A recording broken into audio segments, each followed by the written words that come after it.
Hello मेरे प्यारे दोस्तों, कैसे हैं आप सभी लोग। उम्मीद है आप सभी लोग अच्छे होंगे, स्वस्थ होंगे, कुशल होंगे। कहानी के लिए मेरे चैनल को सब्सक्राइब कीजिए, कहानी को लाइक और शेयर ज़रूर कीजिएगा और कहानी कैसी लगी प्लीज़ कमेंट बॉक्स में ज़रूर बताइएगा। कहानी को लेकर कोई भी राय या सुझाव हो वो भी कमेंट बॉक्स में ज़रूर दीजिएगा। तो शुरू करते हैं हम आज की अपनी कहानी। मोहन अपनी माँ सावित्री के साथ एक गांव में रहता था। मोहन के पिता का देहांत हो चुका था। सावित्री गांव के घर में काम करने जाती थी। उसी से दोनों का गुजारा बसर होता था। एक दिन मोहन ने अपनी माँ से कहा, माँ तुम इतनी मेहनत करती हो मुझे बिल्कुल अच्छा नहीं लगता। मैं अपनी पढ़ाई छोड़कर कुछ काम ढूंढ लेता हूँ। यह सुनकर सावित्री रोने लगी। उसने कहा, बेटा कुछ दिनों की बात है। तू पढ़ लिख कर अच्छी नौकरी करने लगेगा तो मुझे काम करने की ज़रूरत नहीं पड़ेगी। फिर मैं तेरी शादी कर दूंगी। बहू के आने पर मुझे आराम भी करना है। तू अपनी पढ़ाई पर ध्यान दे। मोहन माँ को बहुत समझाता है लेकिन सावित्री उसकी बात नहीं मानती। उसे उम्मीद थी कि मोहन पढ़ लिख कर बड़ा आदमी बन जाएगा। इसी तरह कुछ साल बीत गए। मोहन की पढ़ाई पूरी हो गई, उसे नौकरी भी मिल गई। एक दिन मोहन घर आया और उसने अपनी माँ से कहा, माँ अब मैं तुम्हें अब काम पर जाने की कोई ज़रूरत नहीं है। मेरी बहुत अच्छी नौकरी लग गई है। अब तुम आराम करो। सावित्री उसकी बात मानकर काम छोड़ देती है। कुछ दिनों बाद मोहन के लिए एक बड़े घर से रिश्ता आया। सावित्री बहुत खुश हुई। उसने खुशी खुशी मोहन का विवाह कर दिया। अपनी नई बहू रेखा को पाकर सावित्री बहुत खुश हुई। वह अपनी बहू को कोई काम नहीं करने देती, सारा काम स्वयं करती। रेखा सारा दिन बैठी रहती। एक दिन मोहन ने अपनी माँ से कहा, माँ तुम रेखा से भी कुछ काम करवाया करो। इस उम्र में तुम काम करती हो और रेखा बैठी रहती है। यह सुनकर रेखा ने कहा, मैंने तो माँ जी से कई बार कहा है काम करने के लिए, लेकिन ये सब अपने आप करना चाहती हैं।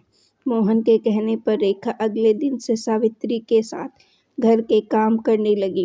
कुछ दिनों बाद सावित्री की तबीयत खराब रहने लगी। अब सारा काम रेखा को करना पड़ता था। कुछ दिन बाद रेखा का स्वभाव बदलने लगा। वह अब सावित्री से बात नहीं करती थी।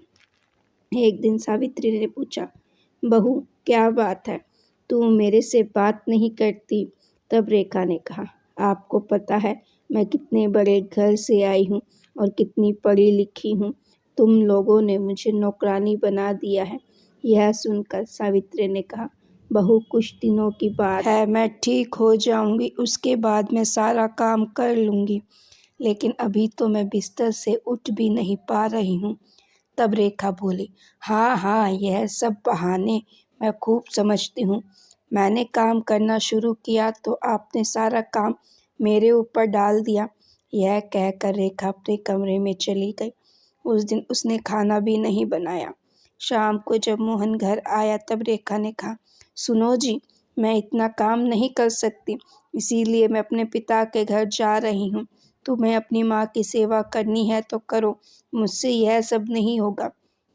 यह सुनकर मोहन गुस्से में बोला, मैंने शादी अपनी माँ को आराम देने के लिए की थी। अगर तुम घर का काम नहीं करोगी तो माँ इस बीमारी में कैसे काम करेगी। यह सुनकर रेखा गुस्से में अपना घर जाने के लिए चल दी। तभी सावित्री ने उसे रोका और कहा, बहू इस घर को छोड़कर मत जाओ, मैं सारा काम कर लूँगी। रेखा फिर भी नहीं मानती और अपने पिता के घर चली जाती है। उसके जाने के बाद सावित्री रोती रहती है। मोहन कहता है, माँ तुम क्यों रो रही हो, उसका गुस्सा कम होगा तो वह आ जाएगी। यह सुनकर सावित्री कहती है, बेटा तू अभी उसे लेकर आ और जब तक वह नहीं आए तू भी उसके साथ रहना। मोहन कहता है, माँ मैं तुम्हें इस हाल में छोड़कर कैसे जा सकता हूँ।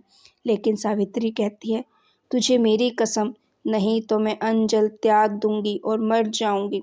सावित्री के जिद के आगे मोहन हार जाता है और रेखा को लेने उसके घर पहुंच जाता है। वह रेखा को बहुत मनाता है लेकिन वह नहीं मानती। रेखा उससे कहती है, हम अलग घर लेकर रहते हैं, तुम अपनी माँ को हर महीने कुछ पैसे भेज देना। मोहन बेमन से उसकी बात मान लेता है और रेखा के साथ अलग मकान में रहने लगता है। उधर सावित्री अकेली रह जाती है। वह अकेले में बैठी बैठी अपने मोहन को याद करके रोती रहती थी।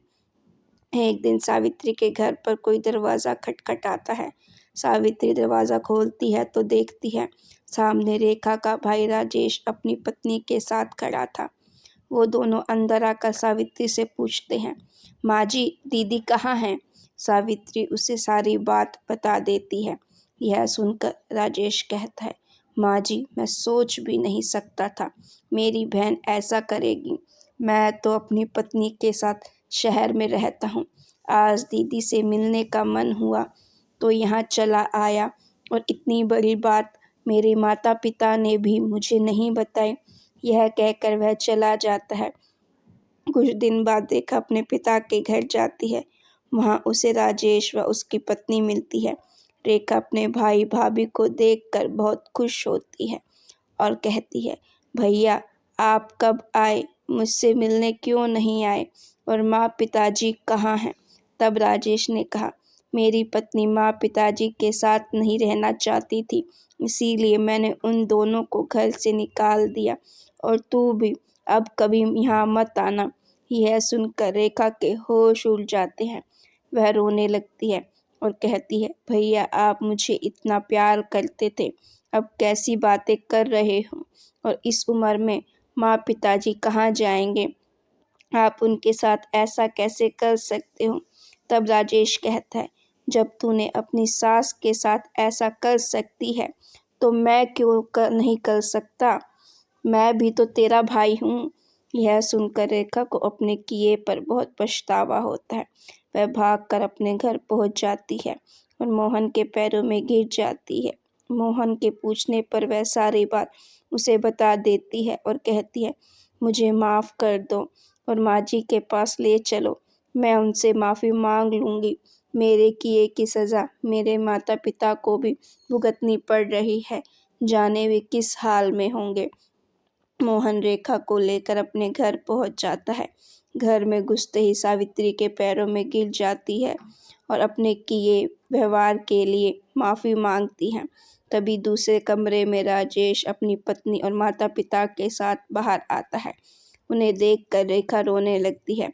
तब राजेश उसे बताता है, उसने माता पिता को छुपा दिया था ताकि तुझे तेरी गलती का एहसास हो सके। राजेश के माता पिता भी सावित्री से माफ़ी मांगते हैं। इस तरह मोहन और रेखा और सावित्री तीनों खुशी खुशी रहने लगते हैं।